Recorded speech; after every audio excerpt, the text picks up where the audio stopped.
Hello, welcome to CouchCon, and this panel, it is in fancy long, drawn out tone, time, and pacing for GMs and narrative designers, but I've just been calling it tone, time, and pace.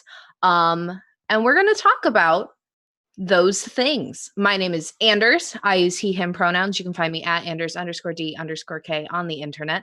I am a tabletop game writer, I say question mark, and streamer.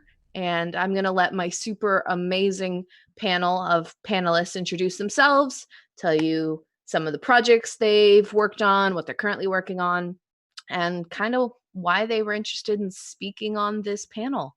And we're just going to kind of go down the line and start with Lauren.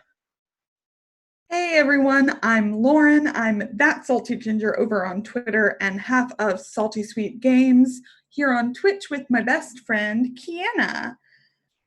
Some projects I've been running a bunch of games recently. I run Urban Shadows, I run Pulp Cthulhu, and I've run D&D and Lady Blackbird. I love learning about new systems. And the reason why I wanted to be part of this is because I'm really interested in where gaming meets like a show and how the language of those two formats intersects. Awesome. I love the idea of how gaming meets show. And I'm going to write that down on my little note sheet as something we should talk about because I really like it. Emma. Hello, I am Emma. I use she, her pronouns, and you can find me at MK Hansen on Twitter. I have run D&D games. I use that term super loosely because I don't use a lot of the rules or mechanics. And but I've played in a fair number of systems, and I think that part of the reason that I really wanted to be a part of this panel is because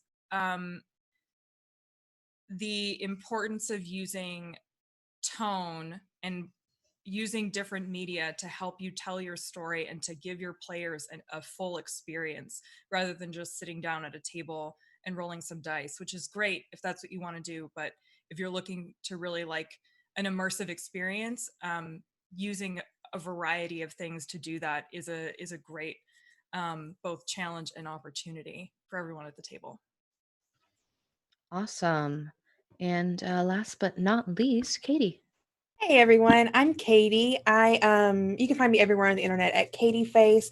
I've played in a ton of systems. I've ran my fair share of Powered by the Apocalypse games, and a little bit of D&D here and there. Throw just one shots of systems, peppered in everywhere. But I really wanted to do this because I love the idea of pacing. I like knowing when to. I like knowing when you have to fast forward or slow down through a scene. I think that it's very important and integral to know when you're running games when you should slow down and when you should not slow down, and I like talking about that. So that was one thing that really interested me in this. Awesome. And I just want to say a big thank you to all of you. This was put together a little last minute, finding awesome panelists who were free and available and really had good things to share. You all were awesome, and I'm super grateful to have you all. Couple of quick things. We are currently running a fundraiser for Doctors Without Borders here throughout all of CouchCon, and you'll find more information about that as well as links that you can click on in the scrolling chat as well as down below in the panels. So if you're listening in and you want to show some support to the people who are really out there and doing some good work right now, I encourage you to do so.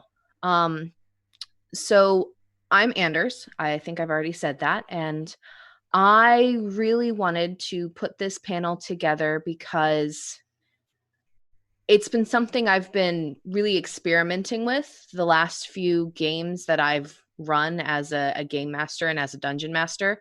And I started thinking about it running games at conventions and the difference between running a game of masks for strangers at a convention and running a game of Urban Shadows. And I recently just finished a very short campaign of D&D that was focused entirely on tone, and there was very little traditional D&D in it. Everyone lived in one town. It was really about relationships, and we used a lot of experimental like time mechanics and pacing things, and some things worked and some things didn't.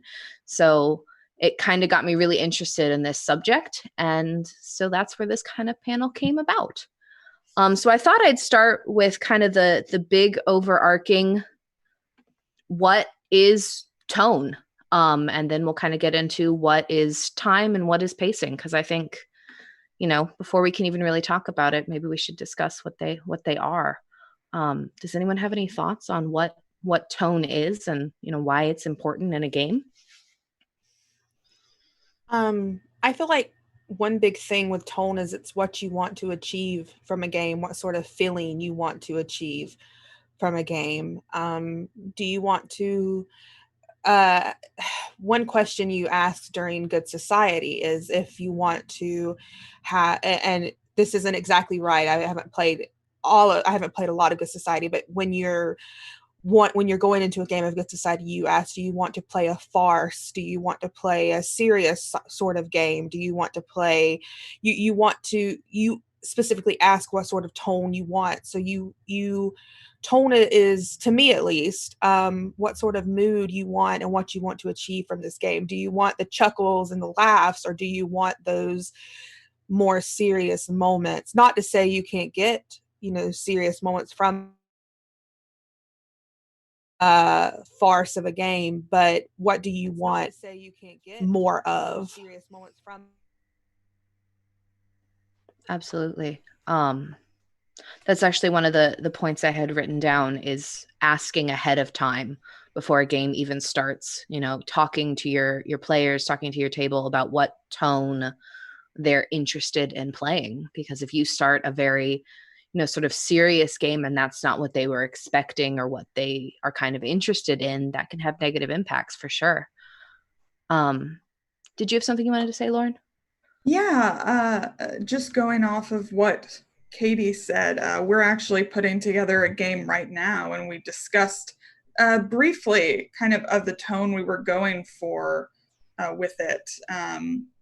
And, we haven't put all the people together, but we were thinking, we want to take the subject matter seriously. It has a lot of versatility, but what we were going for is kind of more genuine, earnest approach of the subject matter of the game. Absolutely. And I think with certain subject matters, that's, really important depending on what it is that your story is going to be about. Emma, did you have any thoughts you wanted to add? I would certainly echo what Katie said, for sure. And then I think even in addition to that, you can have your overarching tone of whatever kind of game or campaign you're running, and then each session touch base with your players about what kind of tone that particular session may have, or multiple tones, like it's going to fluctuate as it does in real life. So I think a huge piece of that is really deciding as a table and as a group what you're comfortable with, what you're not comfortable with, what kind of goals you have. And then just constantly staying in touch with them about that. Even in the middle of a scene that has a specific tone to it, not everyone's might be comfortable with it for whatever reason on that day. So I think it's all about what kind of, like, you set your parameters up with the tone, and then you have these little gateways that take you off into separate places because they all kind of bleed together. I really like that, Emma, because I feel like even if you're playing in a game that is super, super serious, like if you're playing in, like, I would think Urban Shadows, because it does skew more of a gritty, politically serious type of setting.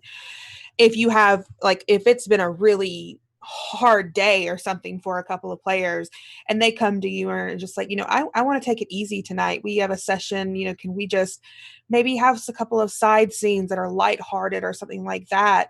Then that doesn't, even though your whole game is a very serious tone, it doesn't mean that that particular session has to also be very serious. I think it's important to have sessions that are more, that can skew on a lighthearted tone sometimes. I don't think that your whole game has to go from a serious session to a serious session constantly. Yeah, totally. I was actually going to say that's something that I actually learned from you, Emma. We were running Grim Femmes, and there were weeks where one of us would message you or the group and say, I don't have the emotional energy to go deep into the serious elements of this game right now. And you would immediately take that and put us somewhere else. And it was still meaningful to the story, but you treated tone in a way that took care of us, which is something really interesting to think about, that the tone of the story and the way you're helping tell the story can really have an impact on your players and their sort of emotional state, especially if the game is a more serious story. I actually think something, just going back to like shifts and all, I'm a huge fan of tonal shifts, like in all media. I think it is super helpful. I think a lot of the time, like if you're just going the same tone all the time, it's like those dynamics are missing a bit. And I think one of the cool things about TTRPGs, and that is that sometimes the tonal shift is meta. Sometimes it's purely meta. Sometimes it's, we're doing a really serious thing. One of us says something that can be interpreted another way, and everybody cracks up laughing. And that relief, that tonal change comes within the meta as opposed to within the fiction. It's a breath. Mm-hmm. Yeah.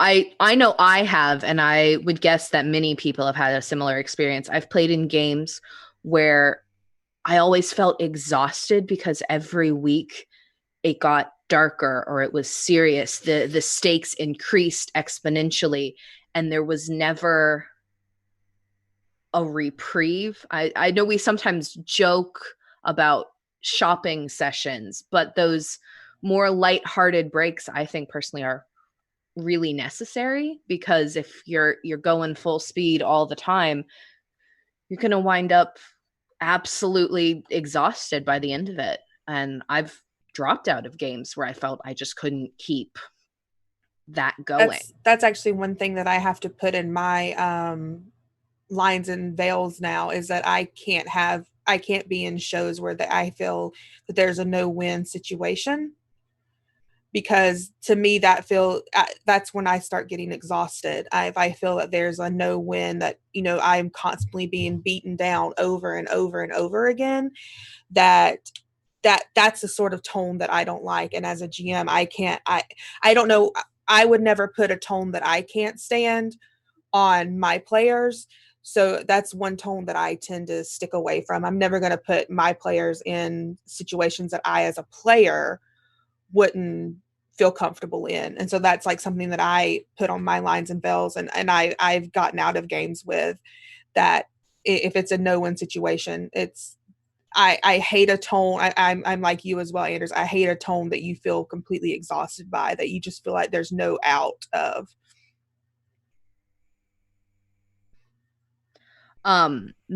Mathis Belger, if I said that correctly in the Twitch chat, Matthias just said beach episode, and that's actually such a good point. If you think about video games or television shows that have the beach episode or the mall episode, or they have these little breaks built into the overarching story, those things, we as the audience appreciate that reprieve. And I personally, I kind of always remember a moment watching, I think it was Stargate Universe, I think was the show I was watching, but it was an incredibly serious scene. And I remember crying and having all of these emotions as I, as the viewer, engaged with it. And then they jumped into a joke, like without a break. And I laughed so hard, I kept crying. And it was this huge tonal shift that had a really big impact. And I don't think I would have remembered it if it had just been sad. It was that that dynamic change that really influenced it for me. And it kind of brings me to one of the other points I had, which was using other forms of media to inspire tone and campaigns. Yes. Yes. What would you look so excited. Well, the thing that I do a lot, and I've been doing this ever since I kind of started running games on my own, is because most of the games I run are streamed. I work with a good friend of mine, Tommy at Imperative Pengu, and we work on trailers for the show. And we collaborate on that. We come up with concepts, images, like ones that we can use, and music. And that's like a big part of it. Sharing that, even if it was just with the players, I think would makes a big difference. Like for the game of Lady Blackbird I ran, Wild Blue Yonder, it was a very like almost anime fairy tale kind of take on it. And the music we chose and the artist that we worked with, like all of that was communicating with each other, so that when we all got together for our session 0, I could present this to the players, and we were just all on the same page from that moment on. It was like a lot of work, but still seemed like a shortcut. You gave them the tone that you wanted to achieve. And so you were all on the same page. And like, are you all okay with this tone? Everyone was. Like, you went into it with this tonal story you wanted to tell, sort of. Yeah, and it was based on conversations we'd had too. It was based on because I knew everyone in that game like pretty well, and so it was kind of based on, okay, like this is Serena, this is Tommy, like blah blah blah blah blah, and we could kind of like found where we had similarities and kind of draw that out, and that's what we ended up with was anime fairy tale in space. It was super fun. That sounds like the best tone ever.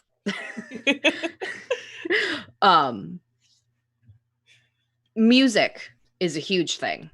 And I'm actually going to kind of direct this over to Emma, because the two of us have actually worked together. I've gone to her for help using music for a campaign. And I'm wondering if you have any thoughts about music related to tone. Not to put you on the spot or anything, but... Boy, do I have thoughts on this.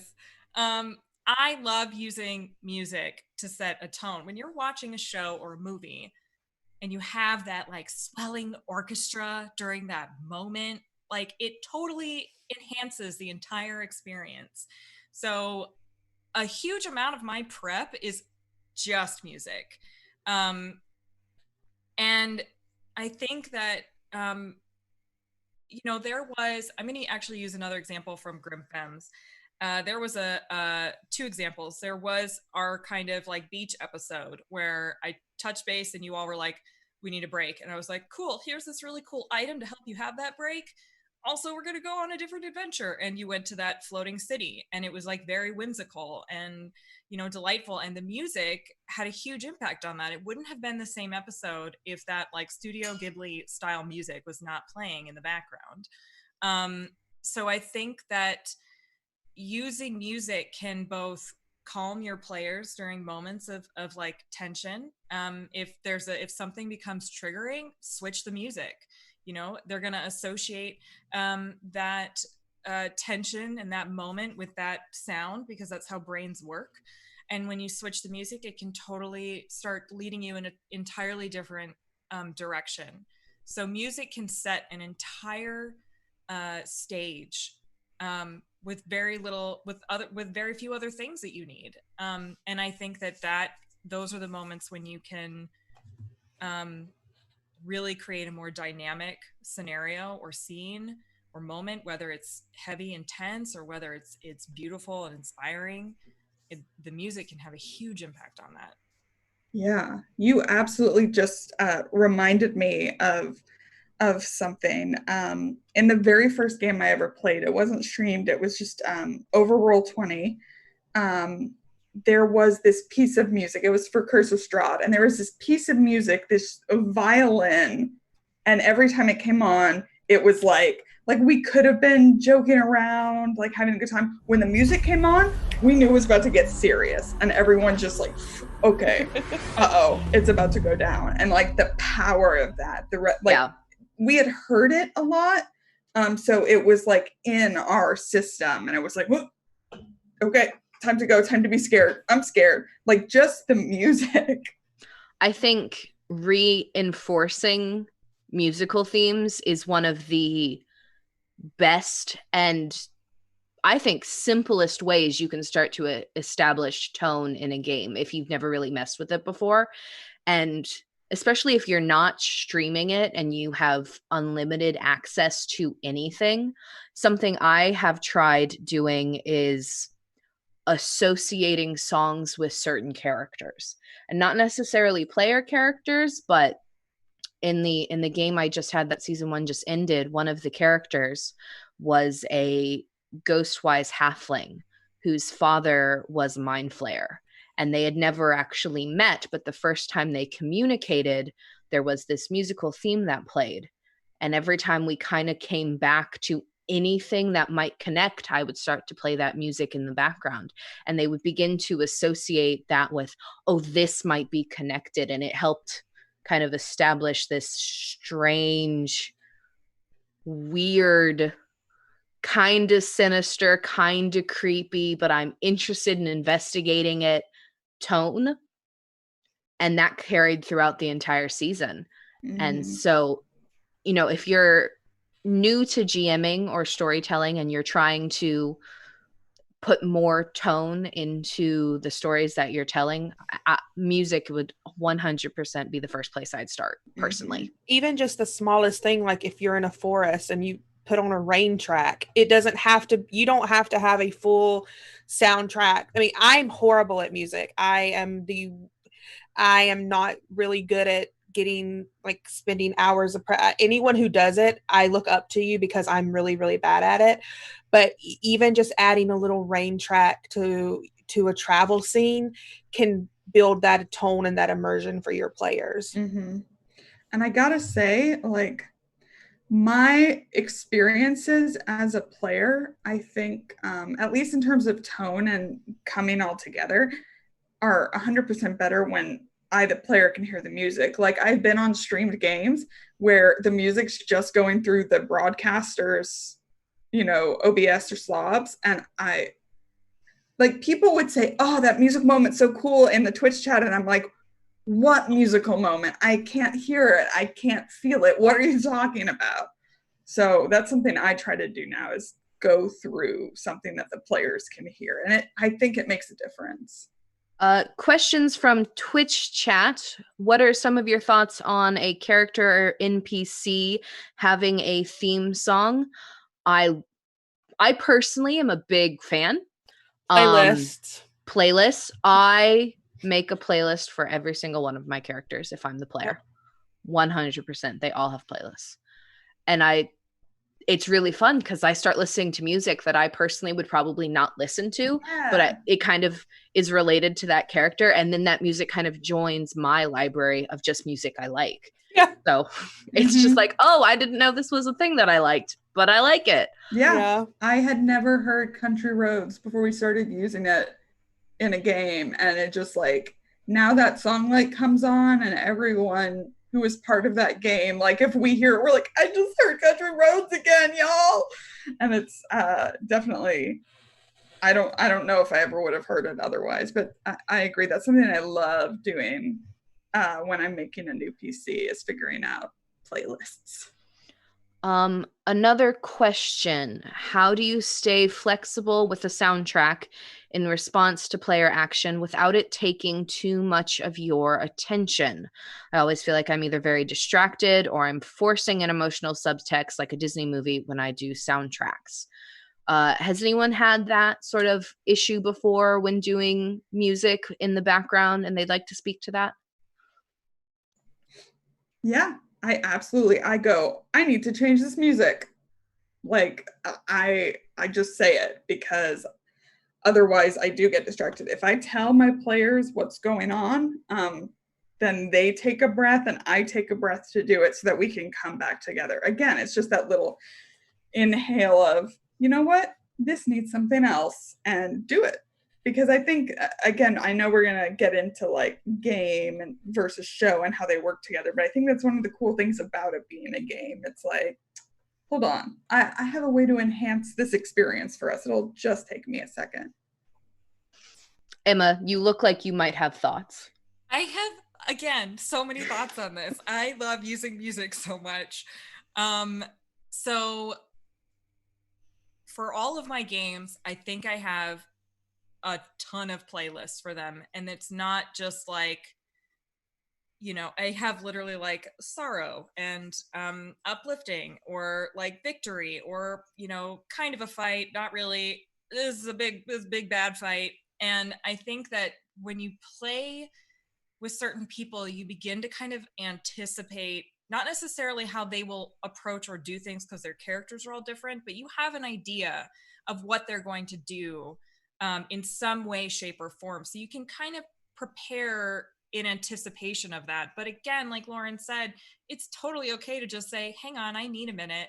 Swing through your playlists that you have, whether you have them or don't. Maybe you just have a list of songs that you want to use. That's okay too. But that communication is totally fine. And then the more that you get comfortable with it, for me, I had timings with mine. Like when I knew that something was going to shift, I knew the beat in the music that I wanted to shift it to the next situation or scene. And that's just because I'm ridiculous and spend too much time looking at music. So, but there's really simple ways to do it. Just communicating, I got to shift this. And then there's more complicated, like you just start moving it around like a movie soundtrack. And can I tell you, as a player, your player is not going to feel like you're forcing a subtext on them. They're not going to feel it. They're going to feel like this is the coolest damn thing that's ever felt in the world, because they have a soundtrack to their really cool spell or their really cool emotional monologue moment. They're not going to feel like this is a Disney subtext. No, I'm just telling you that from GM to GM and someone who plays a lot. They're going to think it's the coolest thing in the world. I mean, I can tell you that 100% proven time and time again. That's just your intentional work. Is that not intentional? Your inside worry getting at you. They're not going to worry. Don't worry about that at all. Those are all fantastic points. I would like to just add for, folks who might be new to doing this, a couple of simple and easy ways to get into it.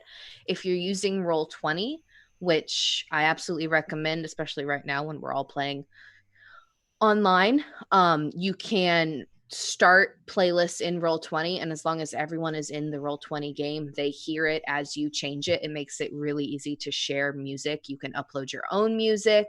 But if you don't want to do that, there's an incredible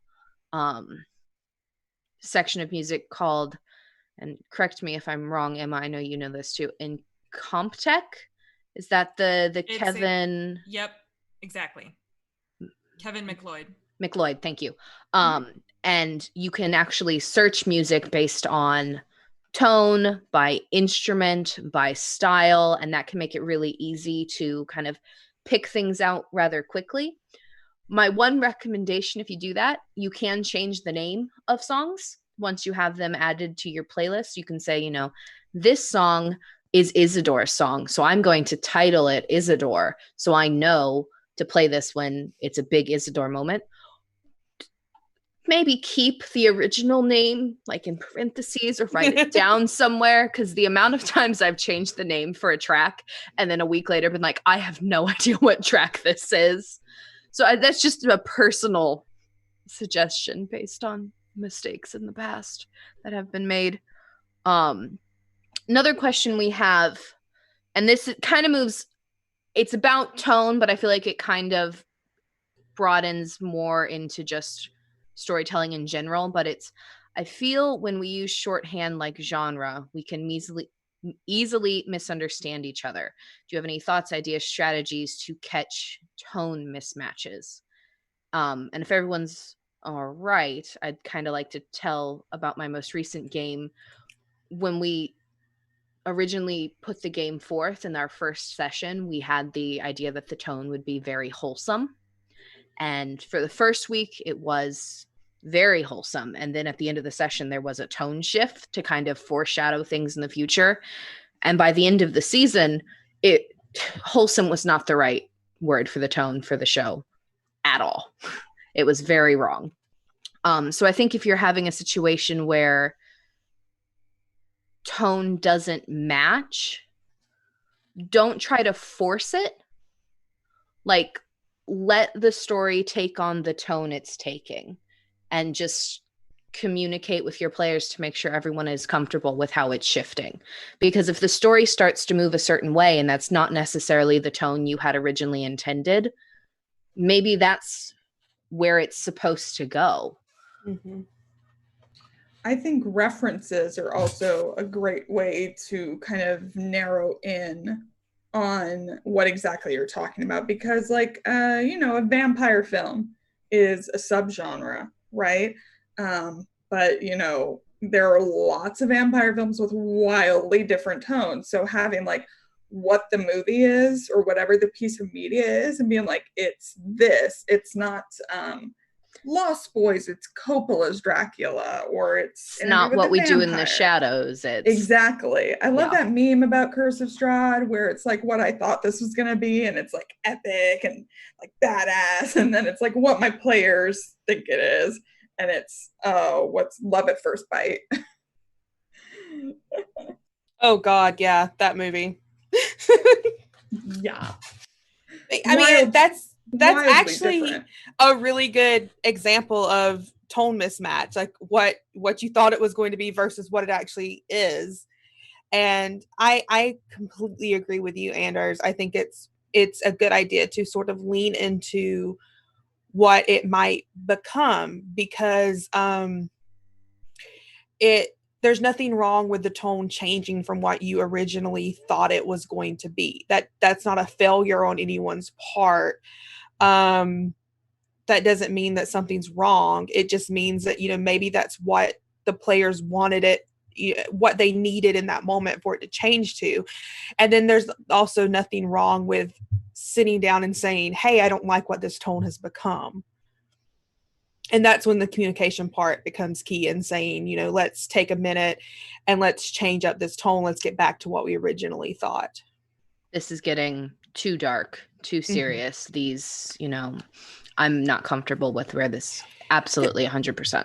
Because I still think you can have some dark moments with wholesomeness. Look at Adventure Time. I mean, there's vampires in Adventure Time that even though she drinks color, you still know what the implication of what Marceline does is.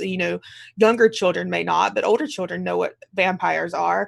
So I think you can still have some dark moments with wholesomeness, but if it starts getting too dark, then yeah, I don't think there's anything wrong with taking a moment, stepping back, and doing another tonal shift back in the direction that you wanted it to be in originally.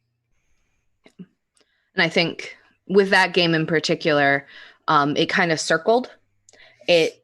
The odds and the tone got darker and the stakes got bigger and bigger and bigger. And then when they kind of got to the resolution, they realized that it had really kind of circled right back to where it started, which was a really interesting experiment, and 100% wasn't pre-planned that way. That for me personally is a big thing, is I don't try to plan tone or theme changes for campaigns, because I just kind of let them go, and they'll go wherever they need to, rather than try to say, okay, it's going to get serious, but then there's going to be a reprieve. And it's like, that's something I personally can't pre-plan. It doesn't work with my style. And I'm sure there may be people who do, but for me personally, tone is very much loosey-goosey, flexible.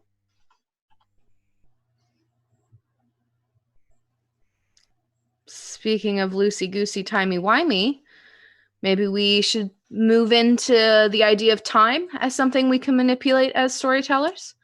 Time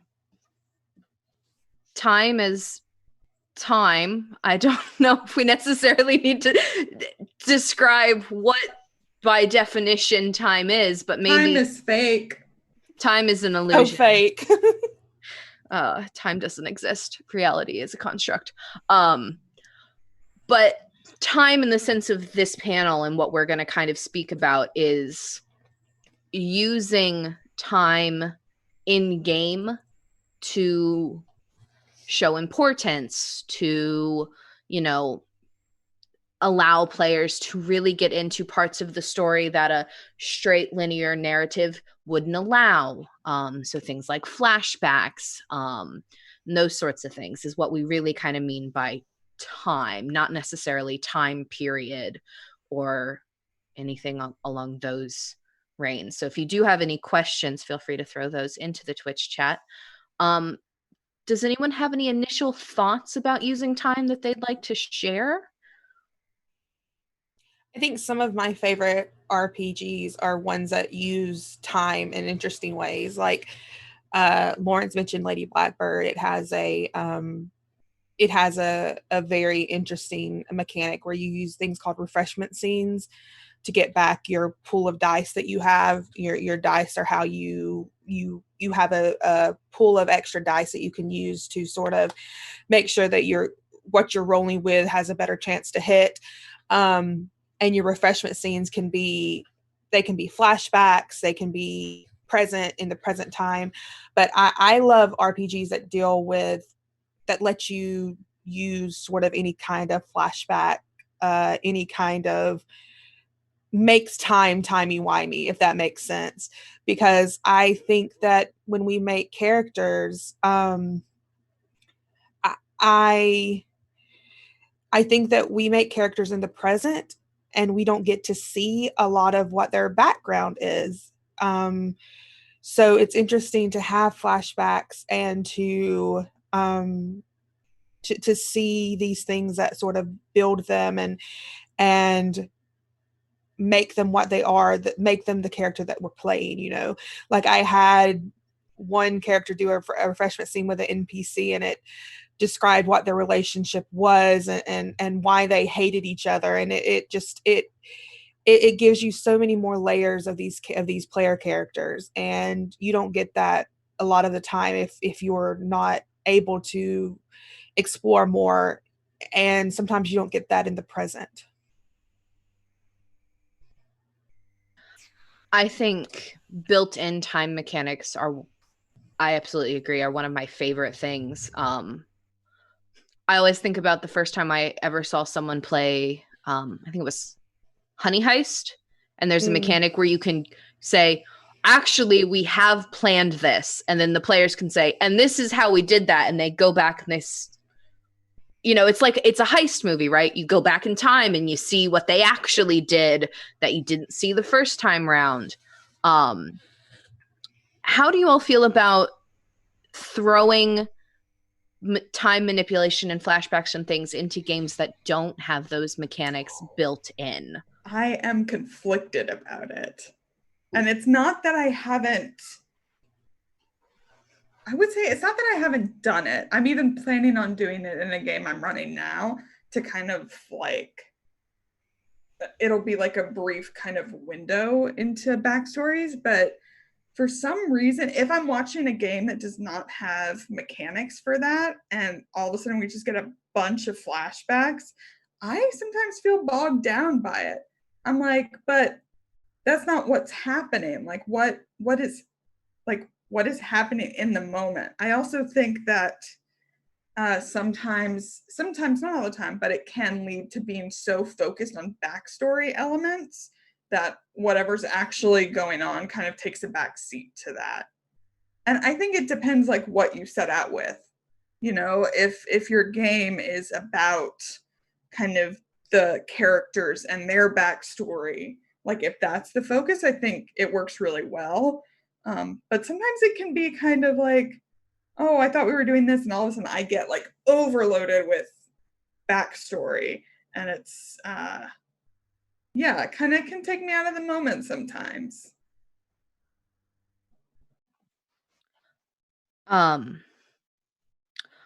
I, in the game I just most recently played, started doing a thing where I would do flashbacks of things that none of the players already knew. So it would be flashbacks of scenes none of them were involved in.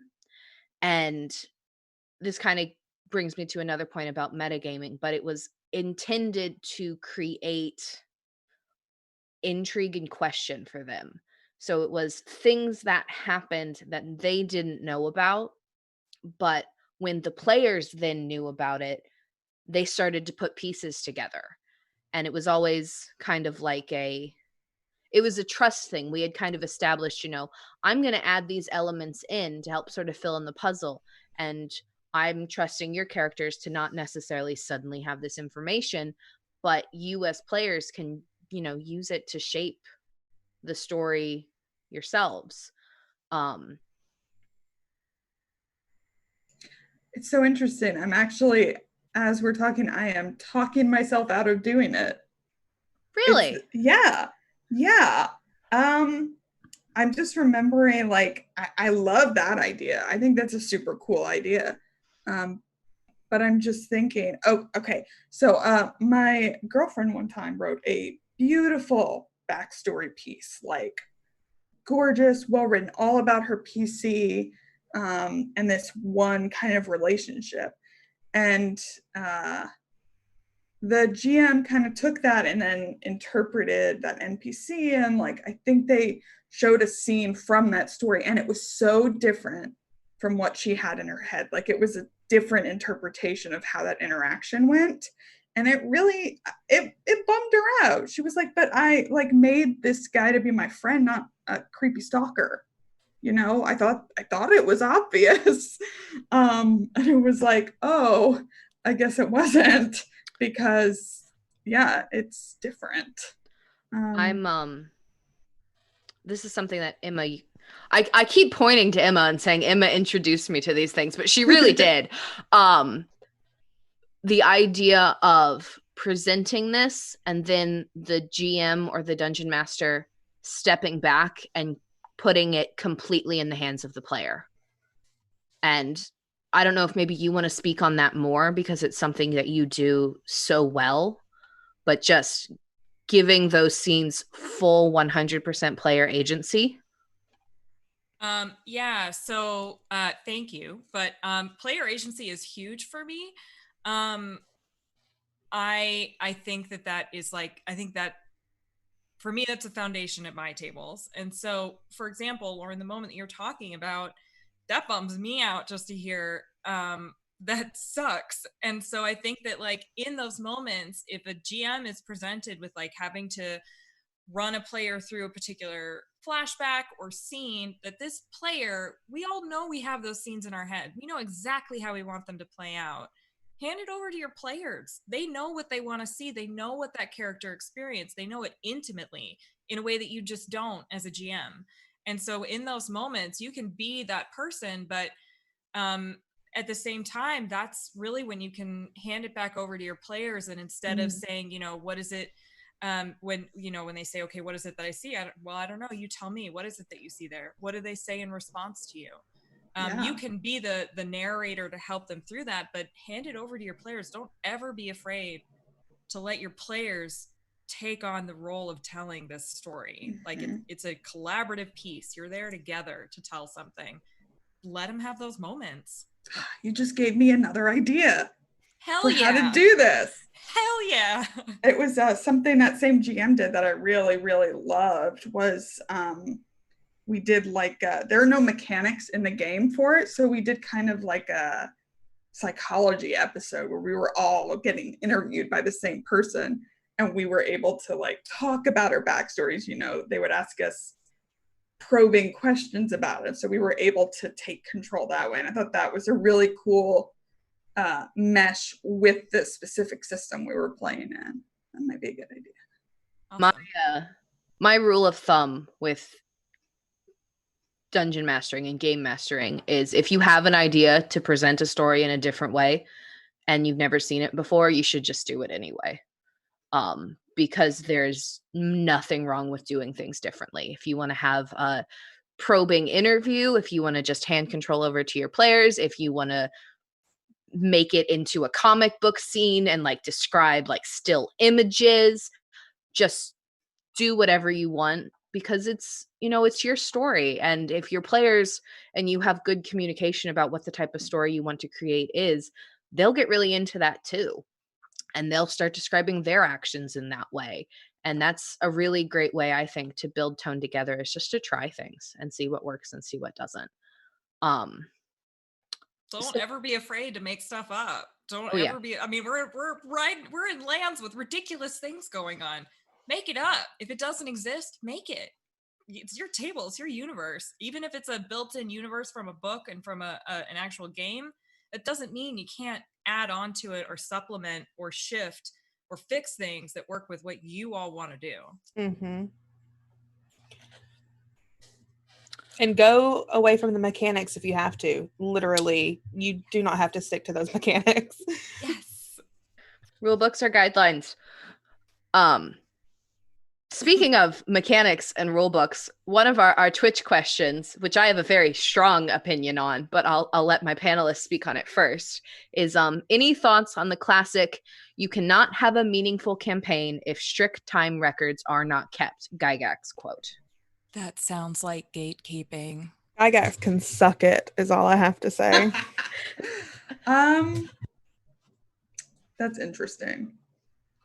The only thing it reminds me of that I'd think is useful, because I definitely agree with everybody else here, is like maybe in games that use clocks. Like I think that's an interesting interpretation of that, but I think it can be useful. But no, sir. No. It's okay. I'm so glad that all of you had the exact same opinion that I had. Yeah. Not incorrect, false. I actually am currently writing a PBTA game right now, and created for it the concept of a broken clock. And that's like a big theme in the game that just says, time's broken, so we're gonna fuck with it and we can do whatever we want. And I'm like building that into the game because it's something I really love to do, is fuck with time. So I was like, if I put it in the game as a mechanic, that lets game masters read that and know that they have permission to mess with it. And I want to give them that permission. Sometimes I like a deadline, I think is fun, but between now and the deadline, it can get all wishy-washy. You know what I'm saying? Like, lots of stuff can happen in there, even if you just have an hour. And like, I don't even think that quote is about having a deadline for your players to do. I think he is strictly saying you need a week system and you need records of when things happen. Yeah. And I don't think you need that. I mean, my players aren't going to care about when they did this and this and that and that. They're not. I'm sure there are some people who do. I don't want to, discount their opinions, but I know I've never cared about anything. Every campaign I've been in, we have 100% hand waved time and space and travel distance and things like that. I mean, it's so easy to get bogged down with that type of thing. And I don't think those things make campaigns meaningful. I think it's the people that you're playing with and the things that you're doing that make your campaigns meaningful. That should be the quote from this panel.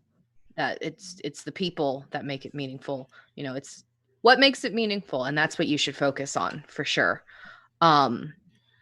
There's a very great question about pacing that I'm going to come back to, and just kind of finish up on the theme of time before we come back to that, and go to our next Twitch question, which is, what's your favorite use of time, flashbacks, flash forwards, like character backstory, narrative problem solving, for example?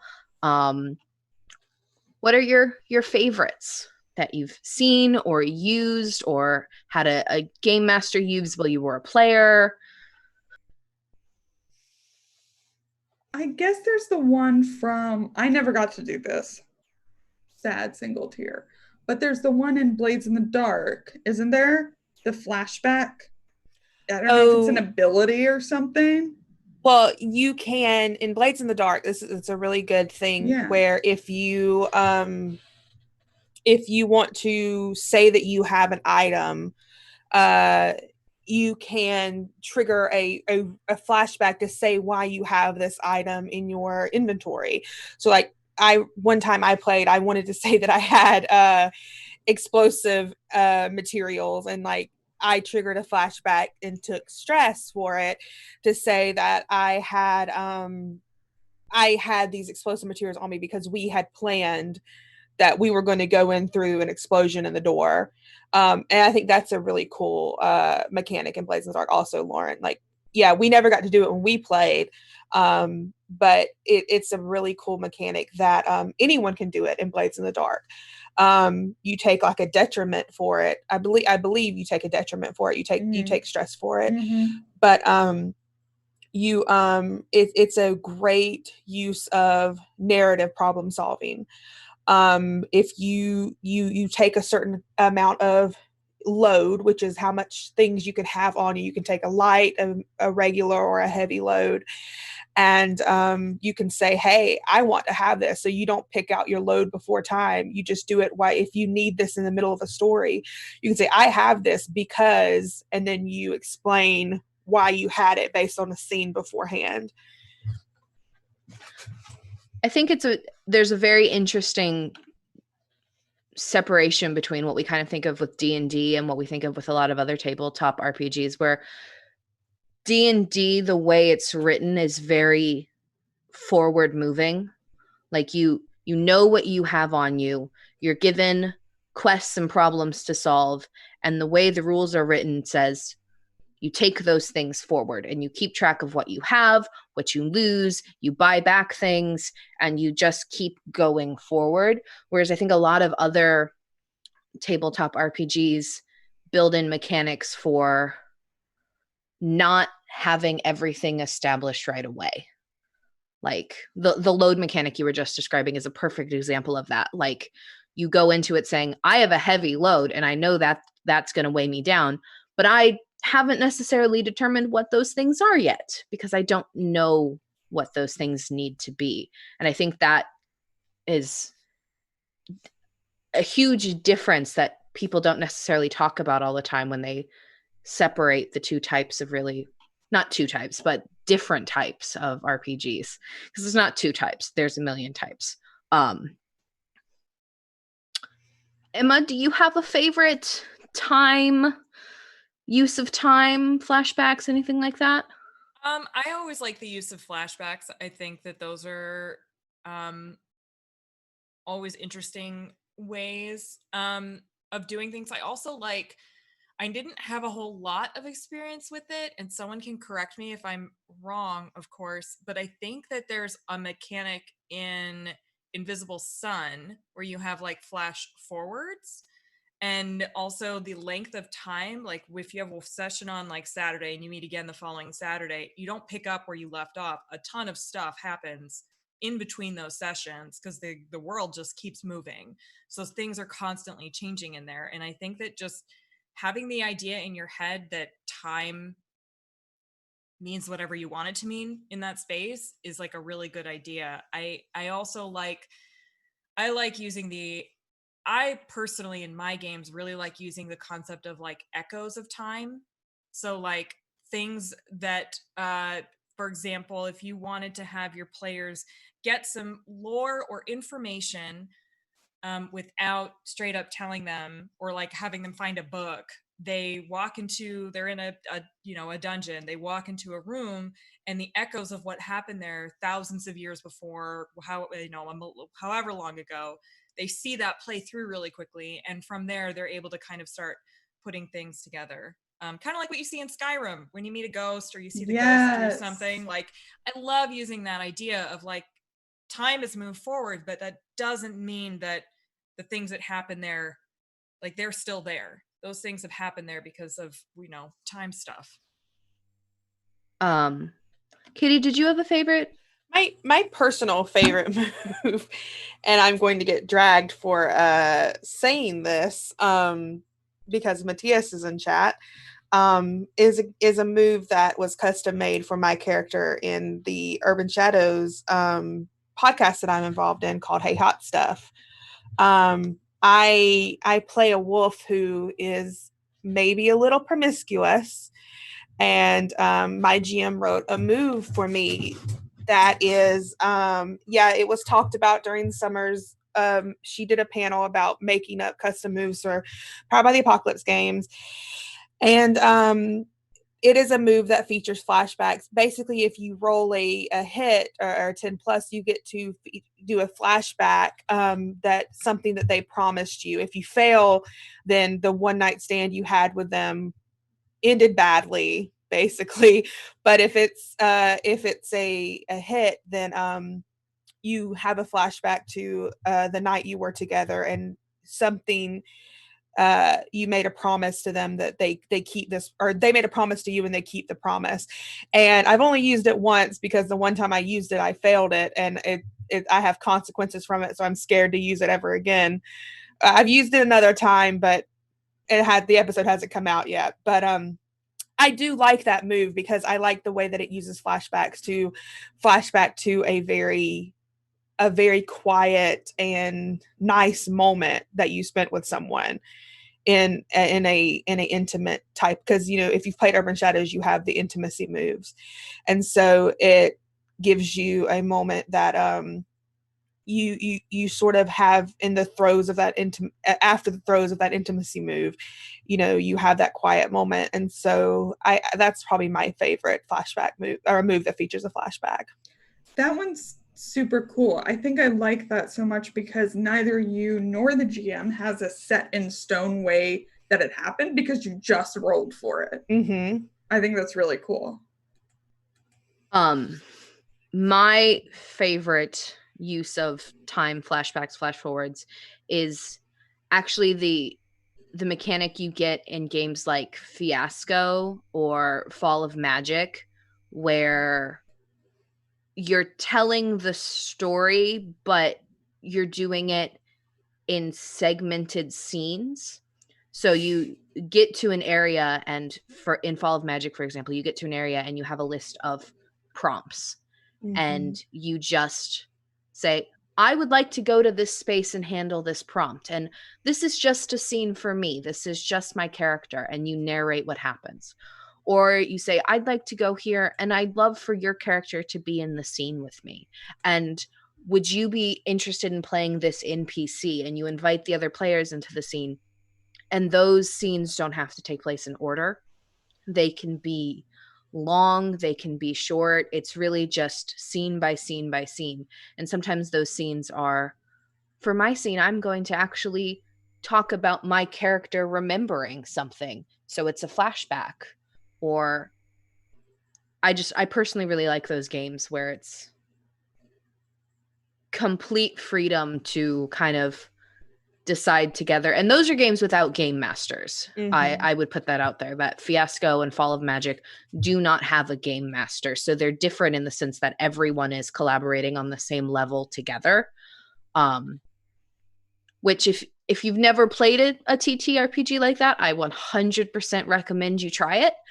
It's different and it's wonderful and it's really fun.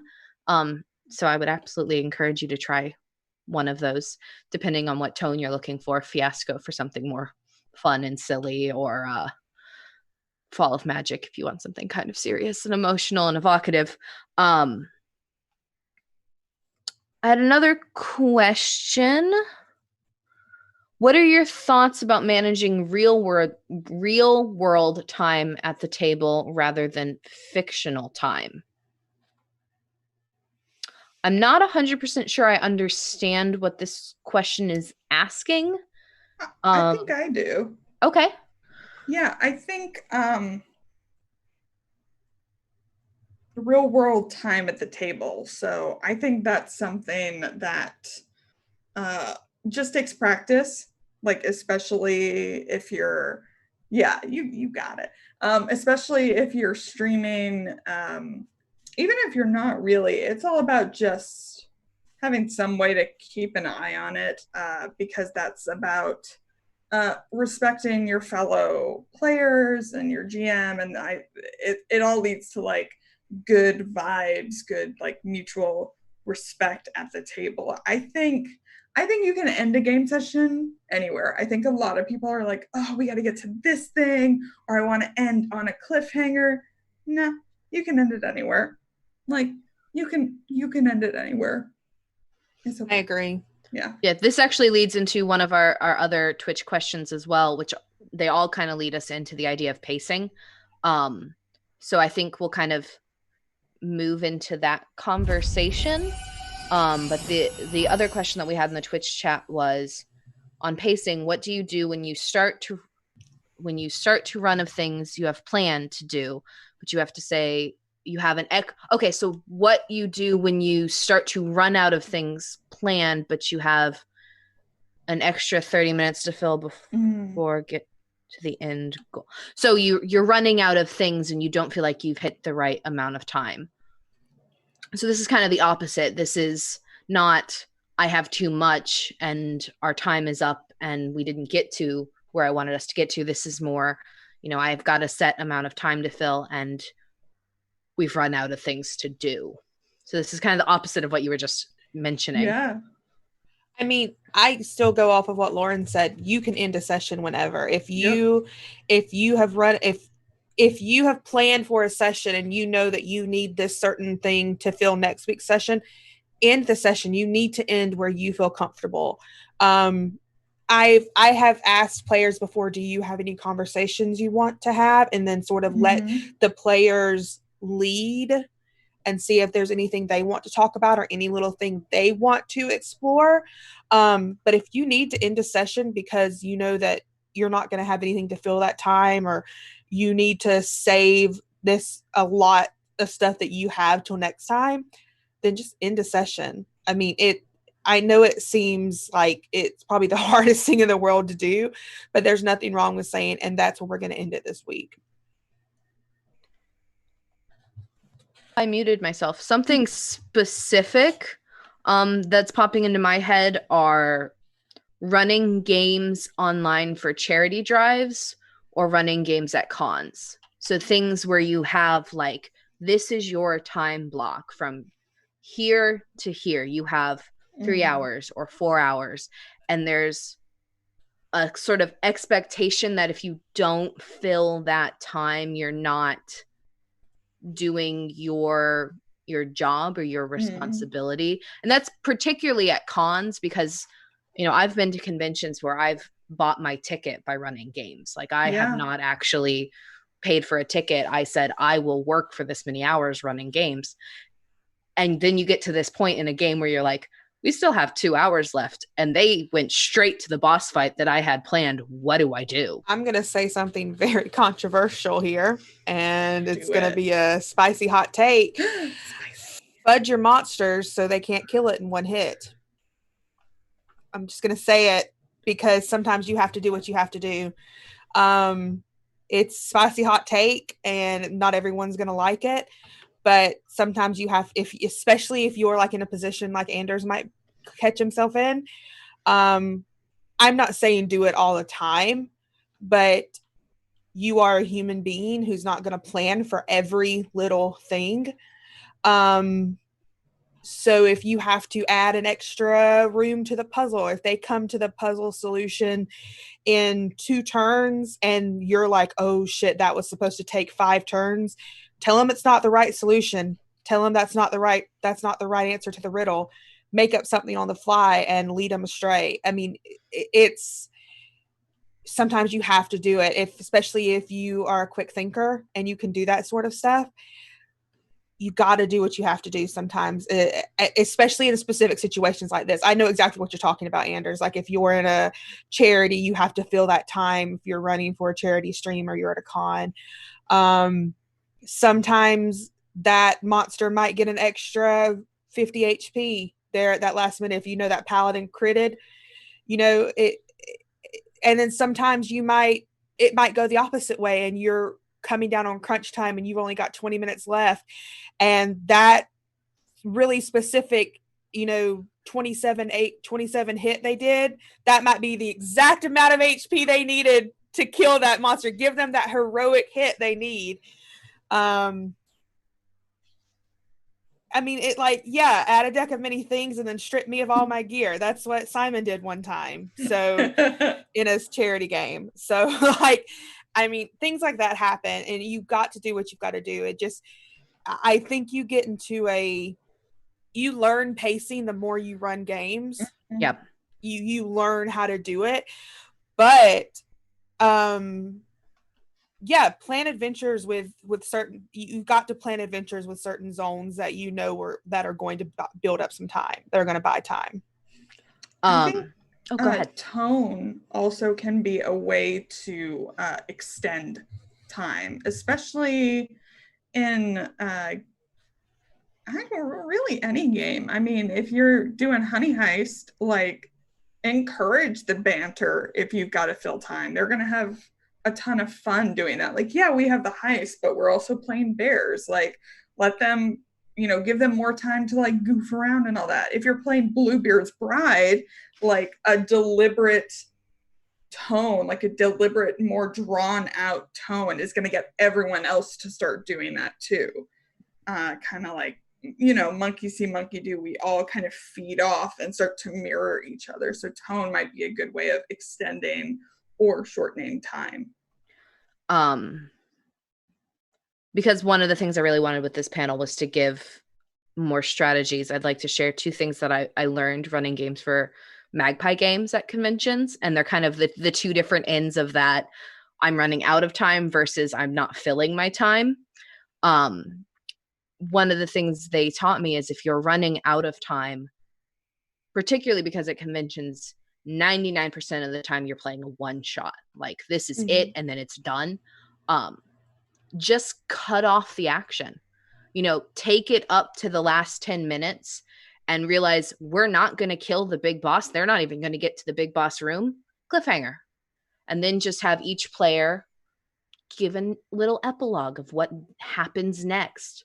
You can end games before they hit that point if you make it suspenseful and exciting enough. And on the other end of the scale, when you're completely out of things to do, which real world experience, the very first time I ran masks was at a con. I only had 3 players because a bunch of people didn't show.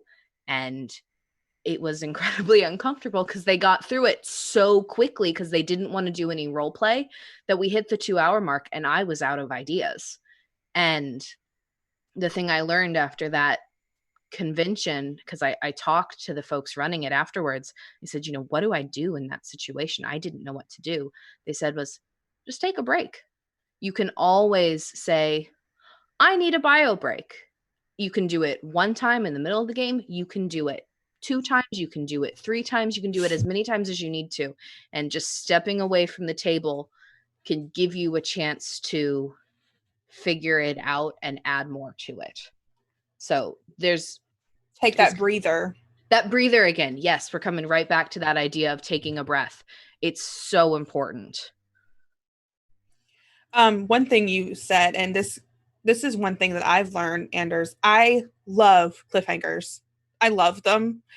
Many people don't, and your opinion is valid. Speaking of pacing, since we've sort of segued into that category, feel free to end your campaigns on cliffhangers, especially streamed campaigns. When we have campaigns that last, only, I'll say a longer campaign is what, 12 sessions? that's about normal. For a stream, yeah. And that's pretty then some average. shorter ones is probably about half of that, 6 sessions.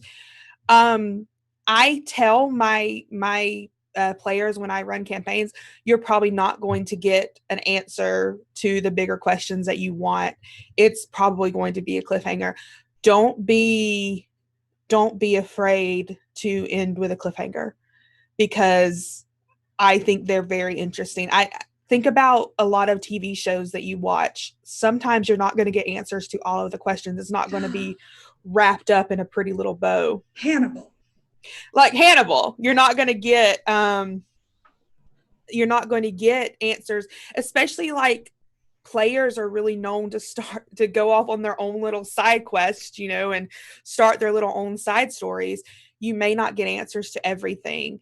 And so don't be afraid of cliffhangers when it comes to pacing. You don't have to rush yourself and stress yourself out to answer every little question, or you'll lose it trying to answer everything. You'll lose the main meat and potatoes of what you want to achieve, and probably what your players want to achieve. Yeah. So a couple of questions that I had come up with for pacing, kind of the big overall question I have, which I hear a lot from people, particularly people watching streams. This tends to be a very often heard reaction. Does bad pacing kill a stream or a campaign?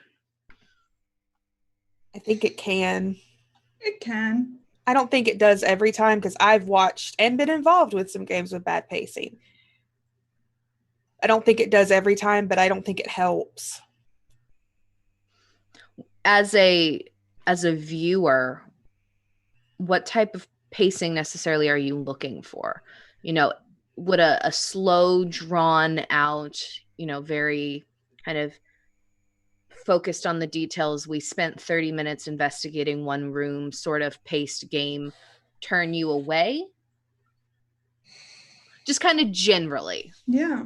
I think anything with a variety of pacing, it's like, again, I think a lot like tone. Like if you don't have those shifts, anything is exhausting, like fast or slow. I was in a game, this GM happened to have a fast pace all the time. Didn't really matter the system. It was like bah, bah, bah, bah, go, go, go all the time.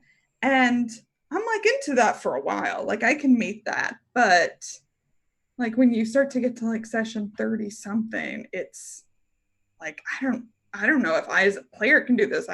Maybe the audience is a little more equipped, because I mean, you also have the power to walk away, but like the viewer can just go like, nope, which is probably nice.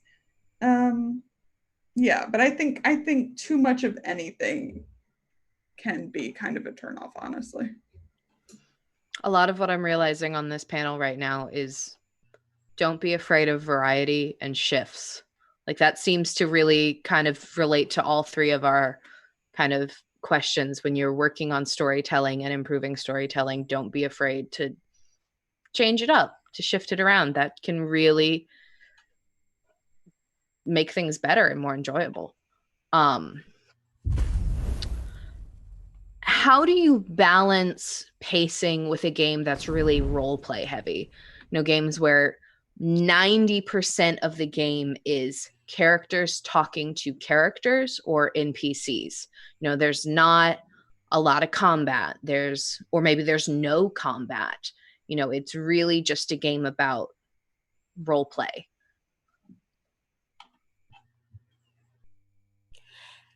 I think you have to let a lot of it happen, because you don't want to I don't think you want to rob those moments from the players, because a lot of those moments are going to be meaningful. But you as a GM have to know when to sort of wrap it up, especially if it's with an NPC moment. You have to know when to draw it to an end. But I think it's one of those things that come with the more you GM, the more you learn when to sort of go, okay, well, let's move on to the next scene then. There's I think it's a movie saying, and I wish I could remember who said it off the top of my head, but like you want to get into a scene late and get out early. And I think that can be useful, especially if something is predominantly role playing. Like Katie said, like if there is a GM, you kind of have to, at least at first, you know, when you're still kind of figuring each other out, know when to say, I think we leave it there and go somewhere else. But I think it's very rare that you're going to get out of a scene too early. I really do. And you can always revisit it, but letting something kind of go on and on and on.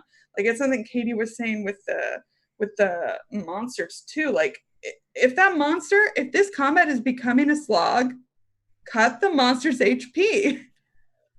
You don't have to tell them, like, I wouldn't want to, I think, like, you know, ruin their like victory or anything, but like it's okay to cut a monster's HP if like they got what they needed. And especially if your players are getting bored or frustrated, just get out early. Something I've run into a lot running one shots are the two characters get into a scene and there's a really good back and forth and it just keeps going because they're having like a really good connection. You know, if it's at a con, maybe they actually already knew each other, the two players, or, you know, and you can kind of pick up the rest of the table having like, I'd like to, you know, play too, but I don't feel like I could jump into this scene or anything like that. And something I've seen used that I think is really awesome is using your safety tools as a way to also just do a check-in. So if you use like X and O or red, yellow, green cards at your table, the other players having the ability to, okay, this scene has gone on for a while, but everything they're doing I love and I'm having a great time watching it. I'm going to hold my green card up so the people in that scene know that they can keep going and they don't have to feel self-conscious about how much time they've taken.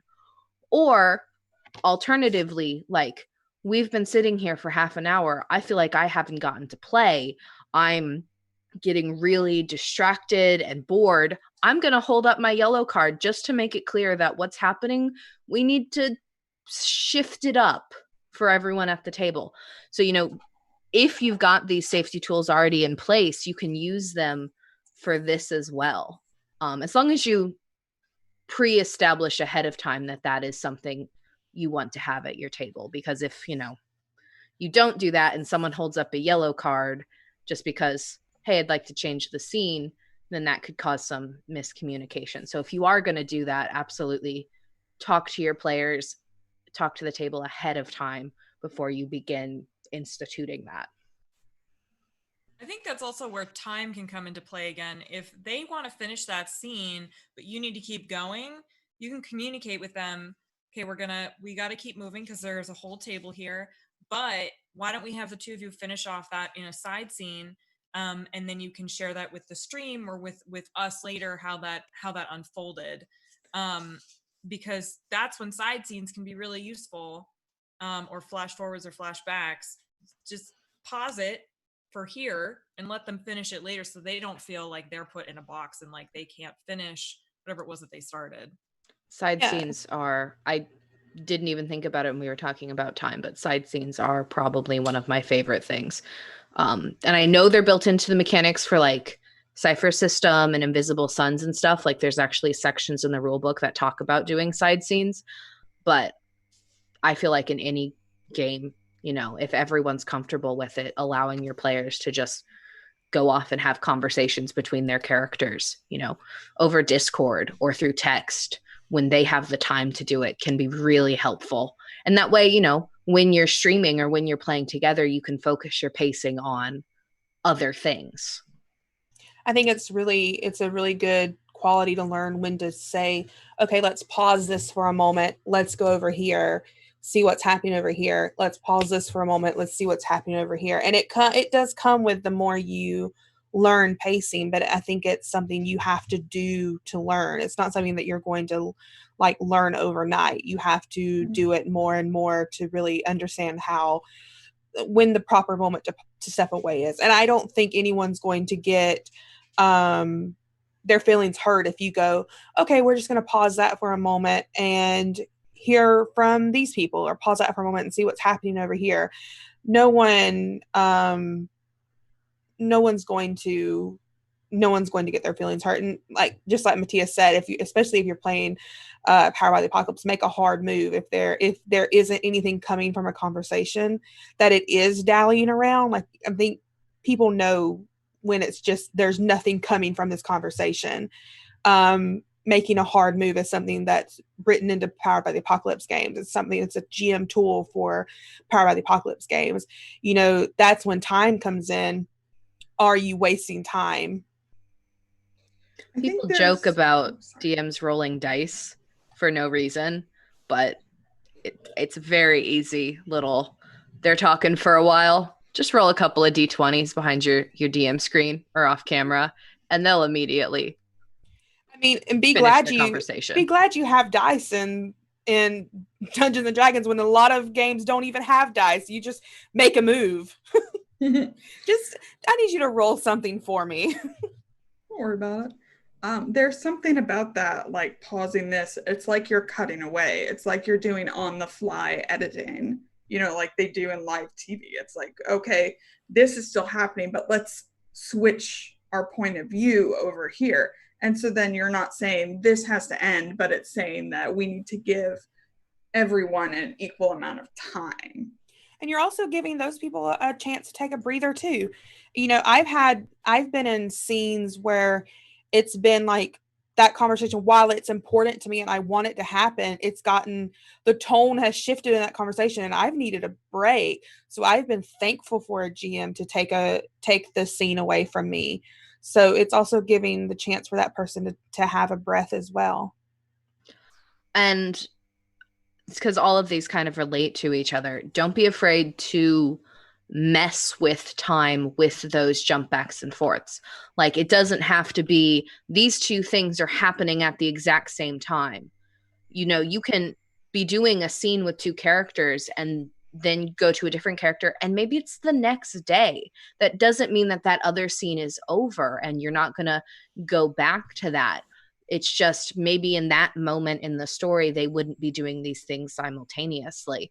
So just move around a little bit. It's 100% okay to say, okay, we're going to go forward in time a little bit and we're going to go to this location with this person and see what's happening. And now we're going to go back to where we were. Let's come to a conclusion. And your players will get really into that. When I've tried things like that, they think about the times that have changed in between and they like put that into what they start to share. So I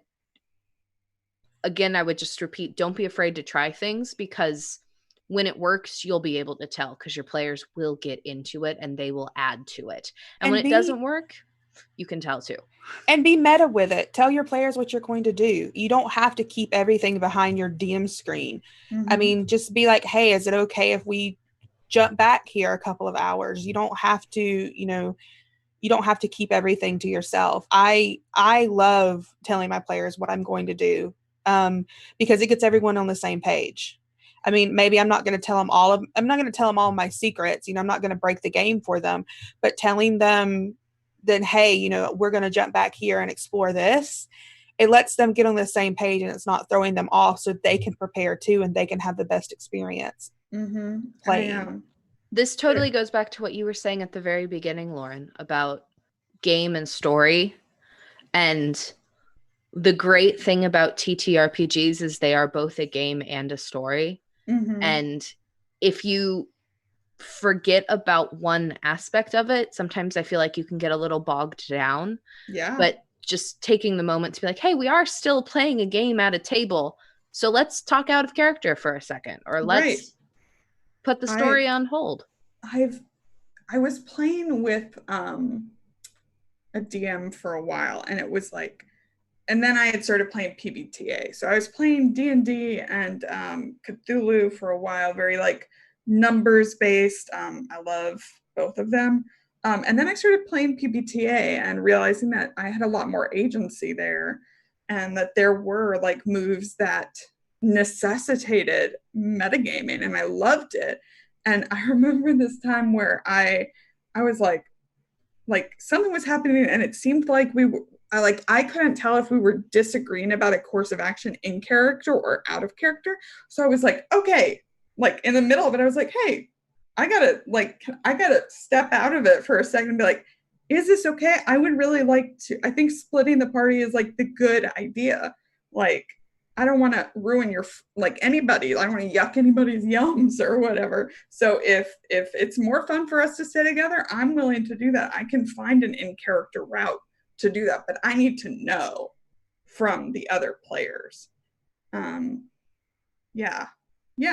I think just telling like, hey, I'm thinking for this next episode, we're going to start off with kind of like those echoes of time things, those kind of dream nightmare scapes. Like, I've had that sprung on me.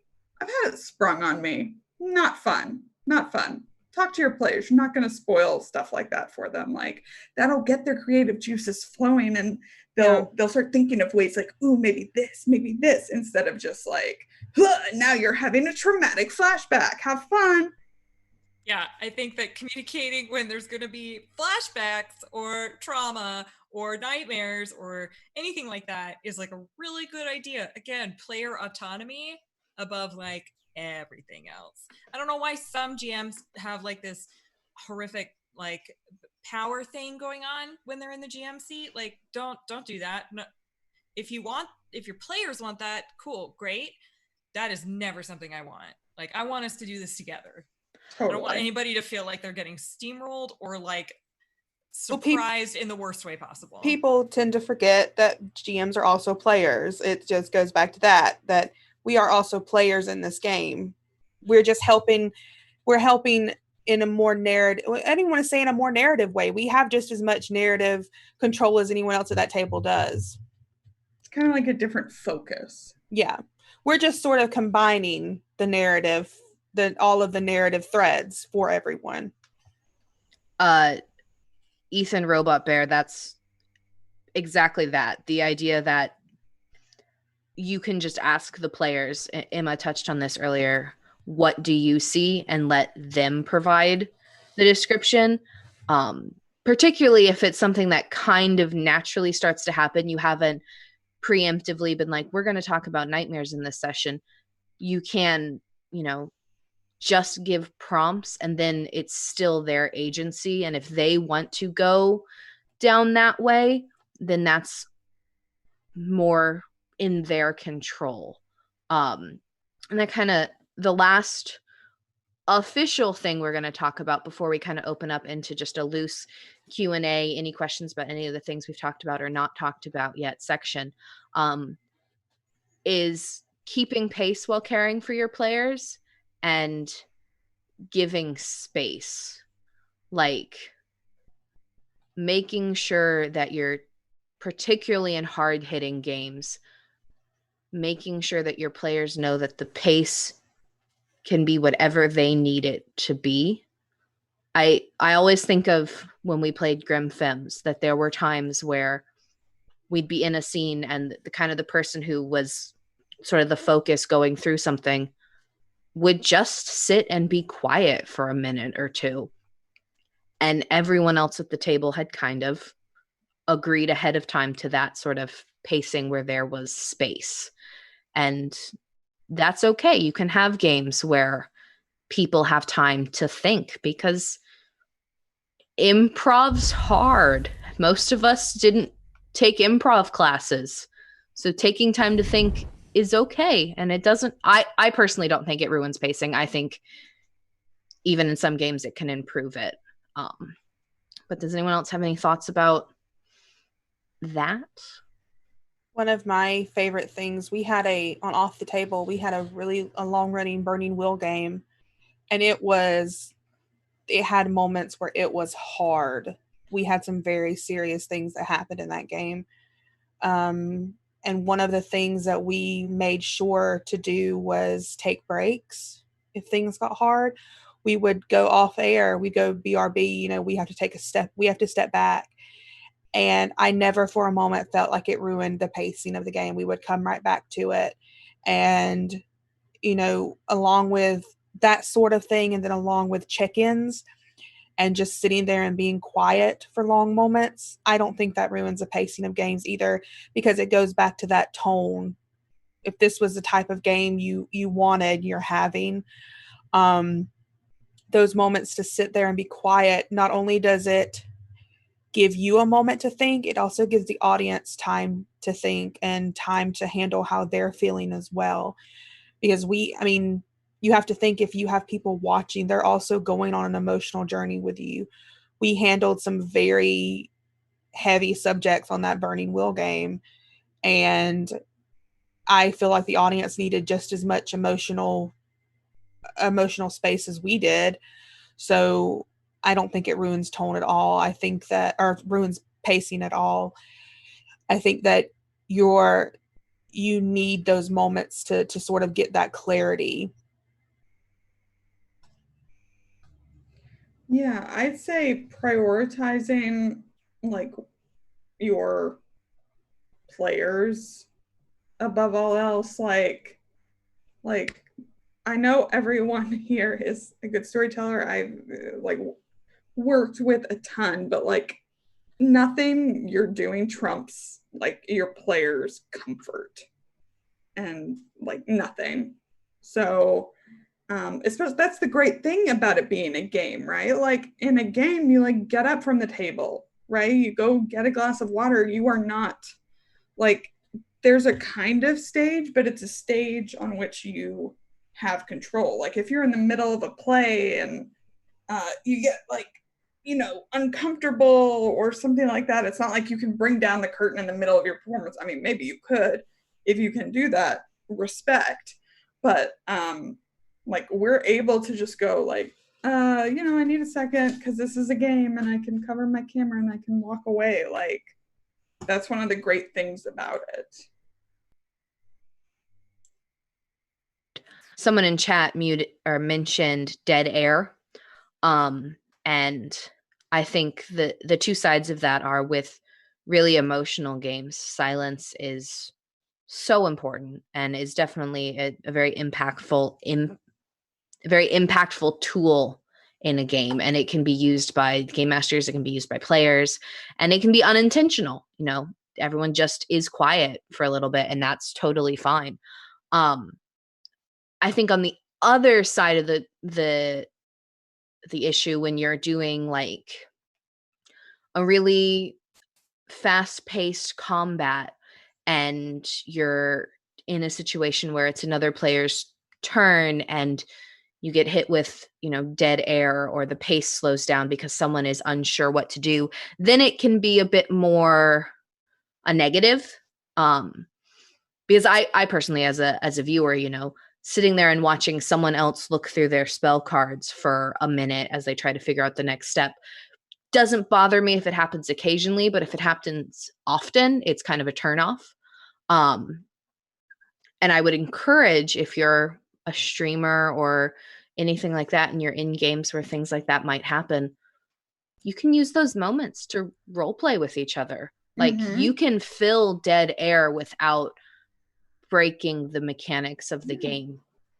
If someone needs a second to think about what they're going to do in combat or out of combat, you can take that as a moment to, I'm going to talk to this character really quickly, and we're going to kind of go, and when we can see that person's ready, okay, we're done.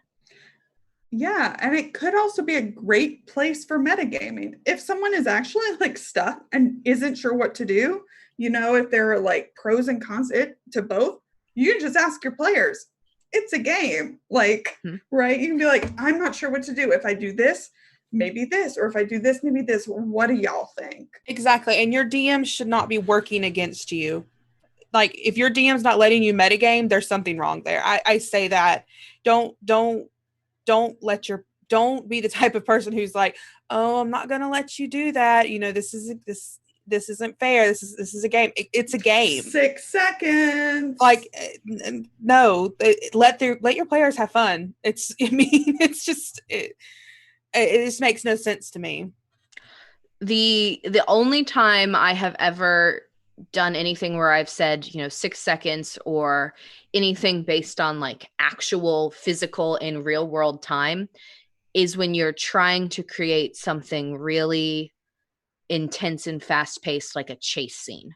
That's like really the only time where I think it can be just effective and not panic inducing. Because for me as a player, like if you're telling me, 6 seconds, I'm just going to panic. But like if we're in a skill check or we're in a chase and you put a timer on the table, that creates a different tone.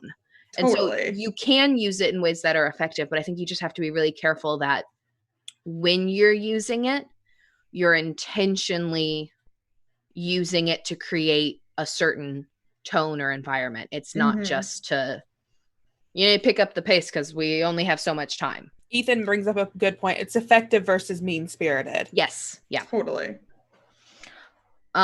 Any other thoughts about pacing before we kind of go into some of the Twitch questions we've gotten that are a little all over the place in terms of subject?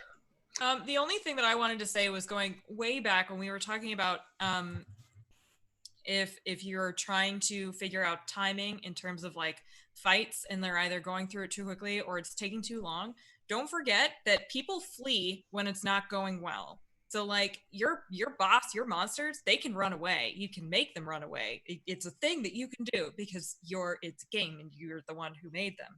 So they can piece out of there, and that gives a whole other like, okay, well now we have to find them and we don't know where they went. So that's always an option, to have things flee, because in real life, if it's not going their way, they are not always going to fight to the death. It's not like you're in Skyrim and they're just going to keep chasing you. And smart things, especially smart things, flee. Exactly. I love that point. Fleeing NPCs, and then you bring them back. They go get stronger, or now their motivation is you and not what it was before, because now you're you can make villains and things more interesting if they run away once. Live to fight another day it's great. So some questions we had from Twitch chat. I don't know who sent them in, but I'm just going to pick the next one I don't think we've addressed yet. What is your thought on learning about a character by seeing something a character fears? This, I think, was when we were having our conversation about flashbacks, is when this question was posted. And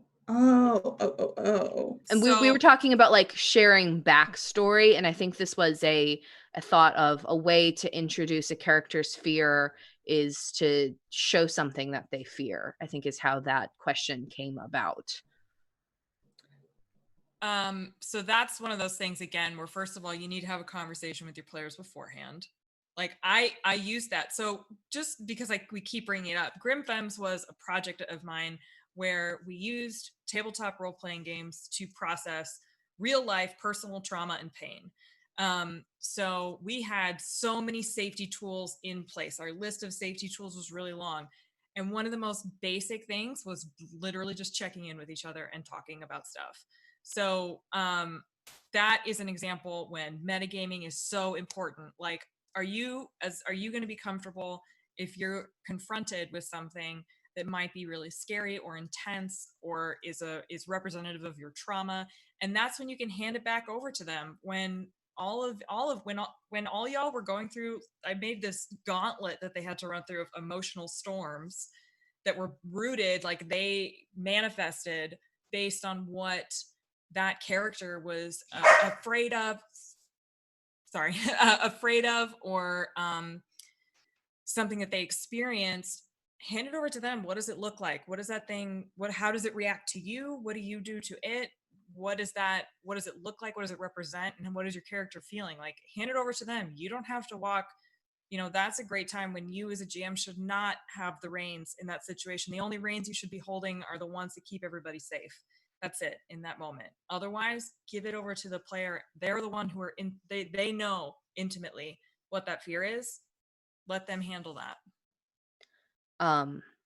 I try not to use Critical Role as an example very often because there are so many amazing streams and channels and things producing stuff that, and they're kind of the main focus in a lot of ways.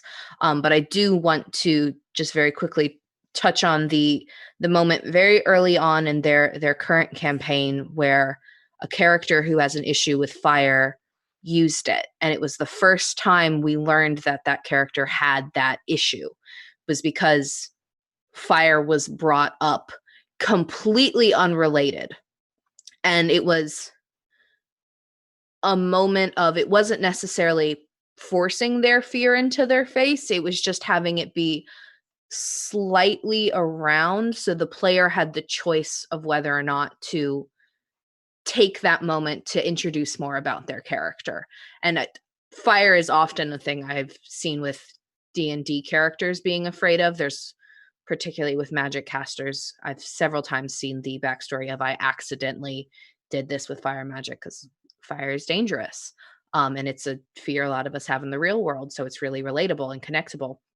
But like seeing a fire light up in a basin magically, or just things that aren't scary. It's not nightmare scenarios. It's not a face full of fear, but it's little elements of it. So it's 100% your player's choice on whether or not to act on it. I think can be a thing you can do. Like I have a character who's afraid of drowning. Well, I'm not going to put your character in an underwater dungeon, but we might fight on a beach, like you don't have to throw them in the deep end to address their fears. You can just do little things, and then I keep saying player choice, but again, it's huge. Player agency is so important.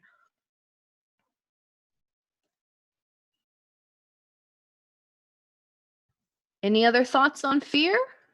I think that's also when dream sequences are a great option. Dream sequences are a great way to address fears because they can escape it, they can get out of it and move on. But it's a good way for like the rest of the table to kind of see what that thing is. It's a great opportunity to kind of like twist it into something that might not be exactly what they're afraid of, but it's a manifestation of that or something that they've experienced. Those are always really interesting ways of addressing things. Yeah, when you set up the expectation that this is a dream, like we're going to do a dream sequence, they know that they're going to be okay. Like, unless you're playing Nightmare on Elm Street for some reason. But yes, like they know there's an out, and the out is just waking up. So there's a little, I find a little more of an easy out for them, where they'll feel comfortable like taking that rope and going, nope, but wake up now. Okay, another question we had from Twitch chat was how do y'all like to balance pacing using scenes versus going from moment to moment? I like using moment to moment in scenes, if that makes sense. I like setting up scenes. I like saying, oh, here we're going to have this scene, and sort of letting the players know, especially if players want specific scenes. I love to have my players tell me that they want this scene. Because one, that's a lot less work on me, and two, it means that they're getting what they want out of the game. It means that they're getting the relationships they want. They're getting everything that they want out of the play. So if they tell me they want this scene, then we can dive into this scene and go moment to moment from that. And sometimes it helps feed that scene into another scene, and so forth and so on. And to me, it's a really good way to collaborate narratively. And that I like sort of meshing the two together. In my home D&D game, it's very moment to moment, but I find that it's very much easier to do scenes in Powered by the Apocalypse. Like in the Monster of the Week games that I've run, I'm always like, please tell me, if you want to do this. This is where I sort of give them the idea of where we're going to be, and let me know what you want to achieve, and we'll do these scenes. And at any time during the game, anytime during the session, hey, do you want this? I have Zoom chat up. Just tell me. I'll make this happen for you. During Stars and Wishes, I'll be like, what do you want next time? We may not get it in the next session, but I'm going to make sure that I set up some way for you to have this scene. One of the favorite things I've learned in the last 2 years of being in tabletop games is you can take the things that you like from one game and you can put them in other games. And I think scenes is a huge thing that I learned doing, like you said, Powered by the Apocalypse games, and being able to go, you just kind of mentioned that. Let's go to that scene, It's like, what do we do after this? And you kind of describe what your character does, and it says, that's really interesting. Would you like to do that scene? And you can do that in any game. The campaign I just had the season finish, Where Roots Remain, was D&D, but it was not moment to moment D&D at all. Like, it was scenes. And almost every scene started out with me going, okay, it's been this amount of time since what happened last. What is your character doing now? And then they kind of started the scene.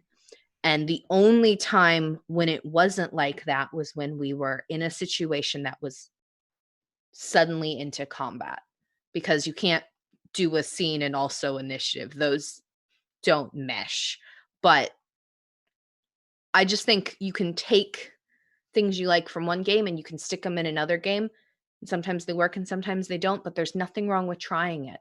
So I personally love scenes, and I use them a lot more than I use moment to moment, because I have a better time with pacing when I use scenes personally. And I'm sure other people are different, but for me, scenes help with pacing. Yeah, I've done this. We had a big time skip between seasons of Urban Shadows.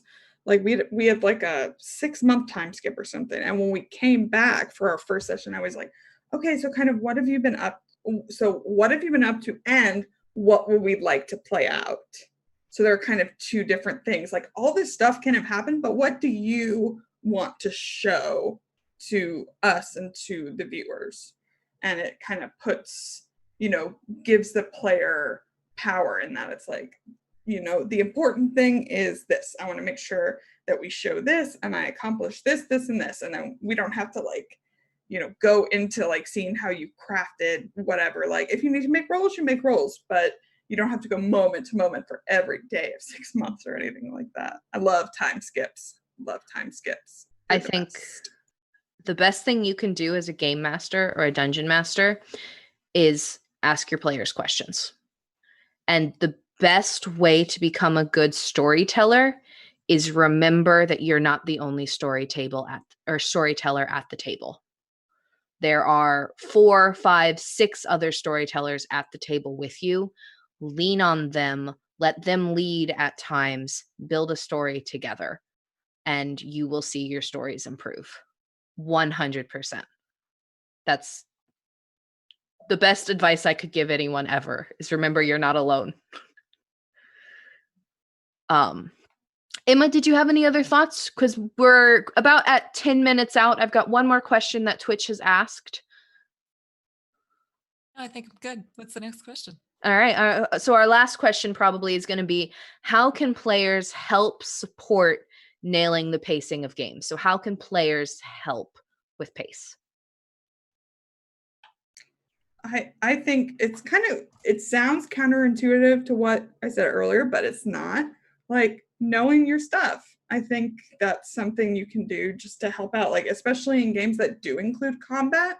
Just kind of knowing how it works, knowing the basics. You don't have to know everything, but as a player, I like to kind of know what my options are so that the GM feels supported and that they don't have to do everything at all. I kind of know my stuff, and if I need help, I'll reach out about it. So just coming with a little bit of knowledge and like ready to be there, you know? Anders, I think you answered this one without meaning to, knowing you're not alone, that you're not the only storyteller at the table. Being able to lean on other people, letting other people take the reins sometimes. You're going to get your time to tell your story. So sitting back sometimes and letting other people take over. I think you answered that one without, even intentionally. So yeah, active listening is a big thing if you want to help in pacing. And I think that, like, there's always that conversation of like, some people really struggle with active listening just for, not because they don't want to, but just for whatever reason they might struggle with it. But that's a great time for the GM or the other people at the table to include options that make it accessible for people to stay really in touch with what's going on there. And that's, again, where like music can come into play. You can have maps of any kind that might help, or taking notes if someone wants to be like the official note taker, and that's because that helps them remember what's happening and stay in touch with what's happening. That is another thing that like might be really useful. Just don't ever feel, again, like you're in this little box and you don't have options. There's always an option, there's always something you can do, and don't feel like you have to be stuck with what's in the book in front of you, because you're real people sitting at a table with 5 different brains and 5 different ways of thinking about things.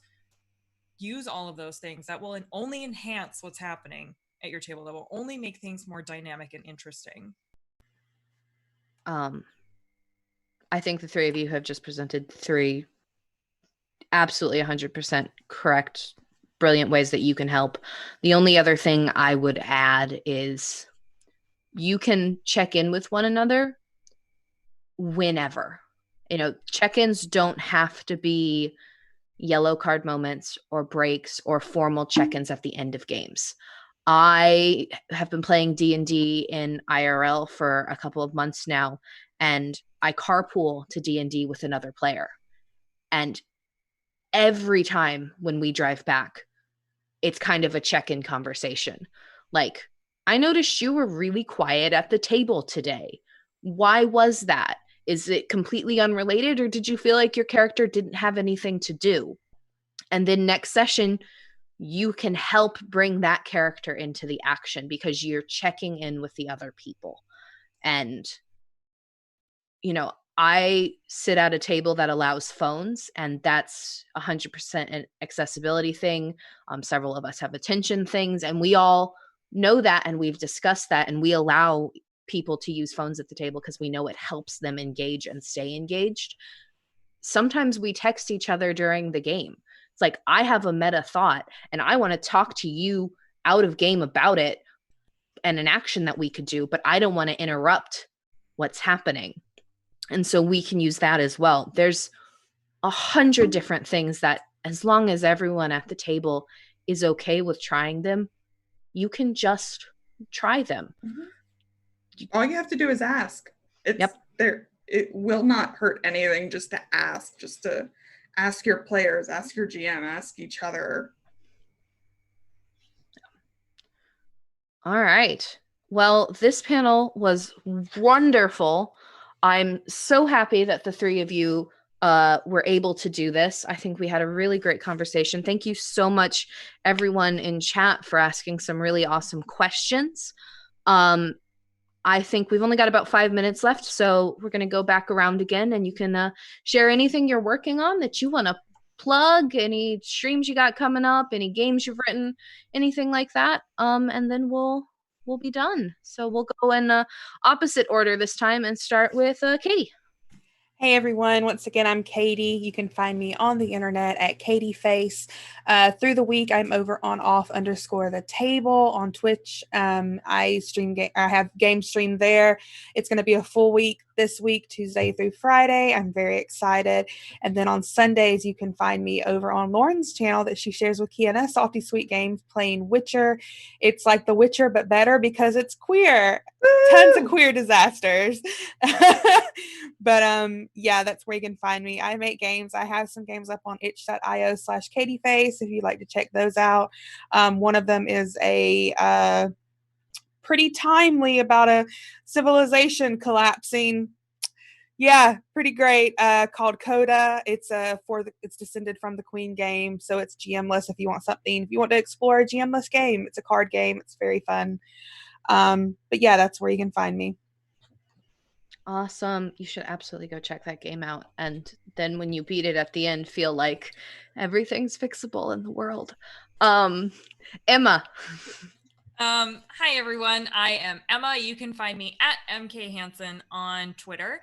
It's a little bit of a quiet time for me, but on Tuesdays, you can find me over on Dice Priori. We are wrapping up our Dragon Heist game, and that is more of a drama than anything else. So swing by in the evenings for that. I will be on Scraticus next week on Tuesday for a great werewolf game that is Monster of the Week. And then I am personally working on a solo RPG as part of the Magnus Jam that is happening on Itch right now to celebrate the new season of the Magnus Archives. So keep an eye out for that. It's going to be heavy and awful. And that's me.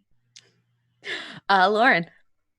Hey everyone, I'm Lauren. I'm That Salty Ginger over on Twitter and half of Salty Sweet Games here on Twitch. You can find me during the week on Off the Table and the Scraticus Academy. My big thing that I do right now is I run Masks of Nyarlathotep in the Pulp Cthulhu system every Saturday at 9 a.m. Pacific. It's super awesome. I love it, and I can't wait to incorporate some of the things we talked about today in that game. I'm really excited. And I'm Anders. You can find me on Twitch and Twitter at Anders_D_K, where I talk about video games, play video games, and talk about being queer and trans in the TTRPG space. I also write games. You can find my games on my itch.io. I've written a game called Home, which is a GM-less collaborative storytelling game about creating safe spaces and found family.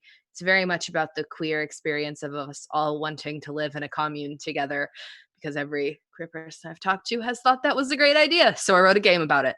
I'm also working on a Powered by the Apocalypse game called Humility Crowed, which is the complete opposite. It's a sociological, political, dystopian game about zombies. So there's that. You can find me on Scraticus starting tomorrow for a Humblewood game. Probably should figure out what I'm playing. Haven't worked on that yet. It will probably be gay. And on Tuesdays on Ephemeral Worlds, playing A Verdant Silence, where I am gay as a tiefling. And that's what I do. So yeah, thanks so much everyone for tuning in.